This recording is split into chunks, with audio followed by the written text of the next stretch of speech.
Menes, 3100 BC. Menes, the original king of the first Egyptian dynasty, was the ruler who first united Egypt, and thereby established the kingdom that was to play such a long and glorious role in human civilization.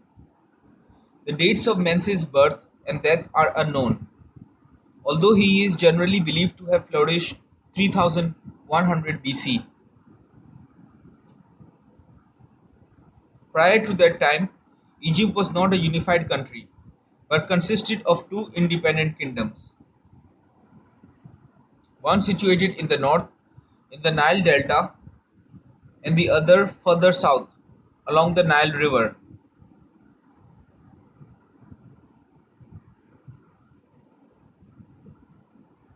Since the Nile flows down to the sea, an ancient Egyptian maps the mouths of the Nile appeared at the bottom of the page. For that reason, the Egyptians referred to the delta in the north as Lower Egypt, while they called the southern kingdom Upper Egypt. Generally speaking, Lower Egypt seems to have been more advanced culturally than her southern neighbor. But it was King Menes, the ruler of Upper Egypt, who succeeded in conquering the north and thereby uniting the entire country.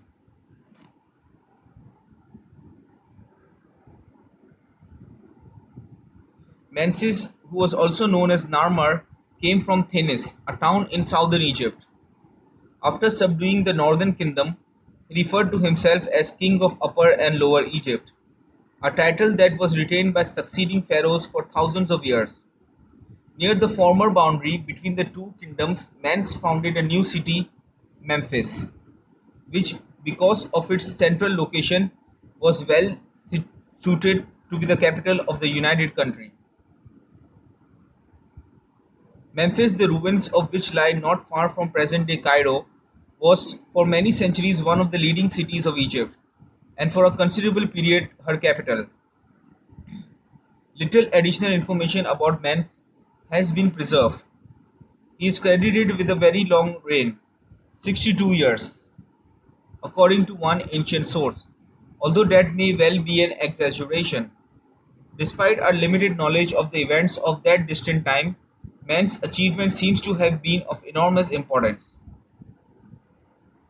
During pre-dynastic times, that is before Mans, Egyptian culture was considerably less advanced than that of the Sumerian civilization, situated in what is now Iraq. The political unification of Egypt, however, seemed to release the latent powers of the Egyptian people. Certainly, the unification was followed by a period of rapid advance in social and cultural matters. Governmental and social institutions were developed during that early dynastic period which were to endure with comparative little change. For two millennia, hieroglyphic writing developed rapidly, as did building and other technical skills. Within a few centuries, Egyptian culture had equaled and in many ways surpassed that of Sumeria. Indeed, during most of the 2000 years following Mans, Egypt, from the standpoint of wealth and culture, was either the most advanced nation in the world or a close second.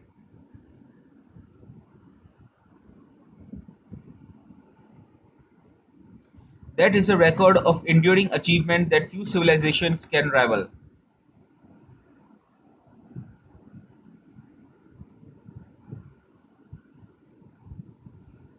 It is difficult to know just where Mans belong on this list, for we have no direct information as to how important his personal activities were in the conquest of the north and the unification of Egypt.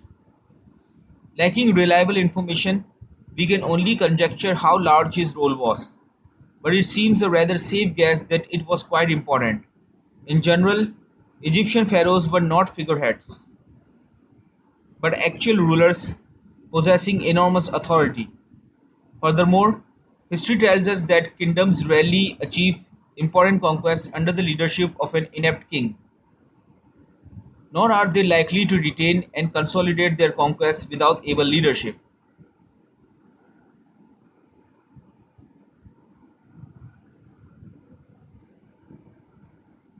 It therefore appears highly probable that Mans personally was an important factor in the great events of his day.